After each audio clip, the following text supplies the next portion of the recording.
Hi friends, white rice சாப்பிட்டு போர் அடிக்குதா? வாங்க இன்றைக்கி நம்ம கிச்சனில் ஒரு அசத்தலான ப்ரான் ரைஸ் எப்படி பண்ணுறதுன்னு பார்ப்போம். இந்த ரைஸ் செய்கிறதுக்கு இன்றைக்கி நான் 3/4 கிலோ அரிசி எடுத்திருக்கேன்.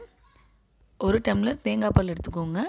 அப்புறம் ஒரு பெரிய சைஸ் பல்லாரி வெங்காயம், ஒரு 4 பச்சை மிளகா, கொஞ்சமாக மல்லி இலை, புதினா, கருவேப்பிலை, தாளிக்கிறதுக்கு பட்டை, கிராம்பு, ஏலக்காய், பிரிஞ்சி இலை எல்லாம், அப்புறம் ஒரு சின்ன தக்காளி, இறால் பார்த்திங்கன்னா உங்கள் வீட்டில் 65 மசாலா இருந்தால் அது போட்டு எண்ணெயில் வறுத்து வச்சுக்கோங்க.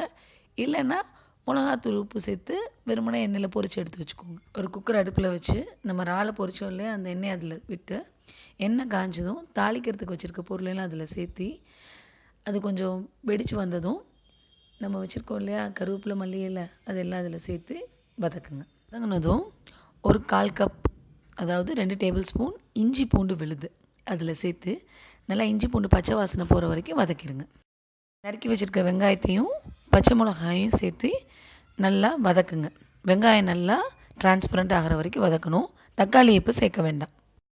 சுத்தம் பண்ணி வச்சுருக்க அரிசியை வதங்கிக்கிட்டு இருக்க பொருளோடு சேர்த்து நல்லா 2-3 பெரட்டு விடுங்க. எண்ணெயில் வதக்குறதுனால அரிசி ஒன்றோட ஒன்று ஒட்டாமல் அழகாக வெந்து வரும். இப்போ அளந்து வச்சுருக்க தண்ணியை ஊற்றிட்டு நம்ம நறுக்கி வச்சுருக்க தக்காளியை சேர்க்க போகிறோம். தக்காளி ஏன் கடைசியாக சேர்க்குறோம் அப்படின்னா, நம்மளுக்கு அதோடய ஃப்ளேவர் மைல்டாக ரைஸில் இறங்கினா போதும். இந்த மாதிரி அரிசியும் தக்காளி எல்லா பொருளும் நல்லா கொதித்து வந்துட்டு இருக்கும்போது நம்ம வறுத்து வச்சுருக்கோம் இல்லையா ப்ரான்ஸ், அதை அதில் சேர்த்து கலந்து விட்டுருங்க.